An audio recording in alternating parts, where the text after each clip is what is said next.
திமுக என்ற தீய சக்தி அப்படின்னு எங்க இரு தலைவர்களும் சொல்லியிருக்காங்க. அதுக்கு காரணம் வேற எதுவும் இல்ல, மக்களுக்கு சொல்றதை எதையுமே செய்யறது இல்ல. அந்த ஒரு காரணத்தினாலதான் அந்த இயக்கத்தை நாங்க அப்படி சொல்லிட்டு இருக்கோம், இப்பயும் சொல்லிட்டு இருக்கோம். இப்ப பாத்தீங்கன்னா ஒரு 2-3 நாள் நான் விழுப்புரம் மாவட்டம் இங்கெல்லாம் போயிட்டு வந்தேன். மக்களுக்காக எதுவுமே இந்த அரசாங்கம் செய்யவில்லை. வாயால் பேசுகிறார்களே தவிர எந்தவித வேலையும் நடக்கவில்லை. இதுக்கு முக்கிய காரணம் என்னன்னாக்க, நீர்நிலைகளை எல்லாம் சரி செய்யவே இல்லை. சரி செய்யறதா சொல்லி டெண்டர்கள்லாம் விடப்படுது. அதுல பாதி பேர் செஞ்சதா சொல்லி கணக்க கொடுத்துட்டு போயிடுறாங்க. பாதி பேர் டெண்டரை விடாம தடுத்தும் நிறுத்திடுறாங்க. போட்டியில யாருக்கு போட்டி அப்படின்னு பாத்தீங்கன்னா, திமுக காரர்களுக்கு இடையே உள்ள போட்டியில அதையும் நிறுத்திடுறாங்க. இதனால இன்னைக்கு யாரு பாதிக்கப்படுறாங்க? பொதுமக்கள், அதுவும் குறிப்பா ஏழை எளிய மக்கள் பாதிக்கப்படுறாங்க. இதை நான் நேரடியா போய் பார்த்துட்டு வந்ததுனாலதான் நான் இதை சொல்றேன். முழங்கால் தண்ணியில நிக்கிறாங்க. குடும்பங்கள்ல உள்ள சட்டுப்பட்டு சாமான்லாம் போயிடுச்சு, எல்லாம் தண்ணியில அடிச்சுக்கிட்டு போயிட்டு, மாடு வளர்க்குறவங்களோட மாடுகள் போயிடுச்சு, ஆடுகள் போயிடுச்சு, பாத்திரங்கள், சமையல் பாத்திரங்கள் வரைக்கும் எல்லாமே நீர்ல அடிச்சுட்டு போயிட்டு எல்லாரும் நிர்கதியா நிக்கிறாங்க. அதனால இந்த அரசாங்கம் என்ன செய்யுது? அம்மா உணவகம்னு வச்சு, அம்மா கொடுத்தவங்க தாலிக்கு தங்கம் அம்மா கொடுத்தாங்க, எல்லாத்தையும் நிறுத்திட்டு சாப்பாடு போடுறத கூட நிறுத்திடுச்சு. அதே போல அந்த மாவட்டங்கள்ல எல்லாம் சொல்றாங்க, யாருமே இந்த பக்கம் பார்க்கல, சென்னையில இருந்து நீங்க ஒரு ஆளு தான் வந்திருக்கீங்க அப்படின்னு சொல்றாங்க. இதெல்லாம் போகணும்னா அம்மாவுடைய ஆட்சி வந்தால்தான் மக்கள் நல்லபடியா வாழ முடியும். அப்படிங்கிற நிலைமை இப்ப இந்த 4 ஆண்டு காலத்துல எல்லா மக்களும் புரிஞ்சுக்கிட்டாங்க. அதனால ஒரு 26ல நிச்சயமா ஆட்சி மாற்றம் ஏற்படும். தமிழக மக்கள் எங்களோட இருக்காங்க. நிச்சயமா அவர்களுடைய ஆட்சியாவே தான் இங்க நடத்துவோமே ஒழிய தனிப்பட்ட ஒருத்தருக்காகலாம் நடத்த மாட்டோம் ஆட்சி. அந்த முறையே எங்களுக்கு தெரியாது. இதான் ஒண்ணு. இப்ப நான் கிளம்பி வரும்போது தகவல் கிடைச்சது, பல்லாவரத்துல கழிவு நீர் குடிதண்ணீர்ல கலந்து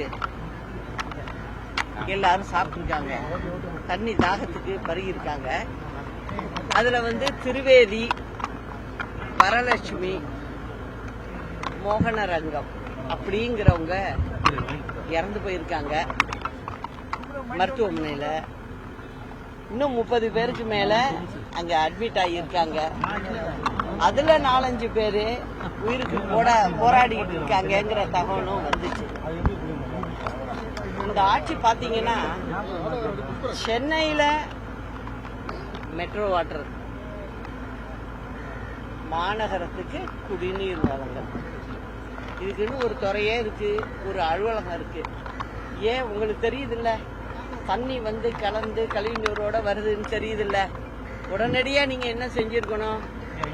அந்த ஏரியா பல்லாவரம் இந்த மாதிரி பாதிக்கப்பட்ட இடங்கள்ல மெட்ரோ வாட்டர்ல இருந்தே, சென்னை குடிநீர் வாரியத்திலிருந்தே லாரிகள்ல போர்வெல் தண்ணியை எடுத்து கொண்டு ஒவ்வொரு லாரியா அந்த இடத்துல நிறுத்தி இருந்தால் அவங்க அதுல தண்ணி குடிக்கிறதுக்கு உபயோகப்படுத்திருப்பாங்க.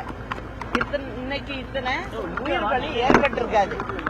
ஆனா நீங்க பாத்தீங்கன்னா, இந்த திமுக அரசாங்கத்தினால மக்கள் அவதிப்படுறது ஒண்ணு, உயிர் பலி, உயிர் சேதாரம் வேற வருது.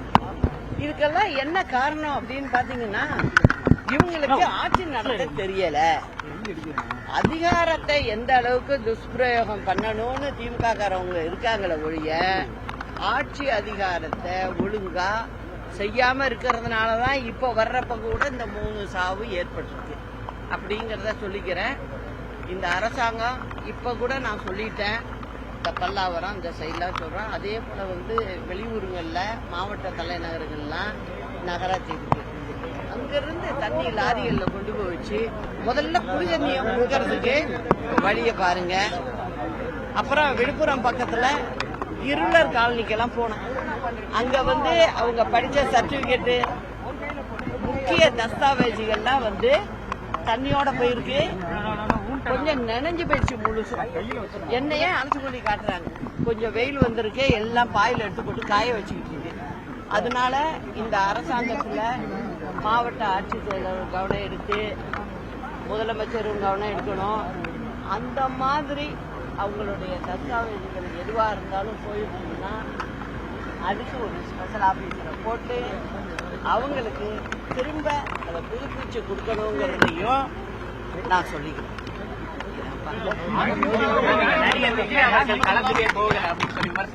அதனாலதானப்பா 26ல எங்க ஆட்சி வருதுன்னு சொல்றேன். அத பாருங்க.